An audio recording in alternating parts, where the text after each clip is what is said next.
ఈరోజు కాదు, నిన్న నేను 2017లో ఓ ప్రాపర్టీ కొన్నాను. ఆ ప్రాపర్టీ కొన్నప్పుడు అందులో ఒక మైనర్ వాటాదారుడి భాగం ఉంటే అది నేను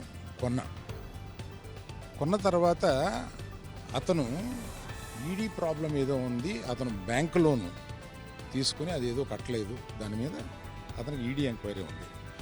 ఆ ఈడీ ఎంక్వైరీ అక్కడ బుక్స్ ఆఫ్ అకౌంట్స్లో నా పేరు ఉన్నప్పుడు నన్ను ఈడీ వచ్చి అడిగితే బాధ్యతగా నేను సిటిజన్గా చెప్పాలి కదా, లా అబైడింగ్ సిటిజన్గా నేను వెళ్ళి దానికి ఎక్స్ప్లెనేషన్ ఇచ్చాను.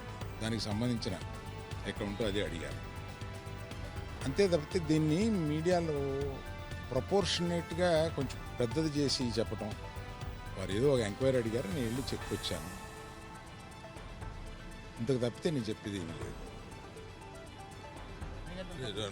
ఏమండి అవన్నీ నేను ఒక కేసు అక్కడ ఈడీలో ఉన్నప్పుడు నేను ఇవన్నీ చెప్పడం కరెక్ట్గా చెప్పలేను. Thank you.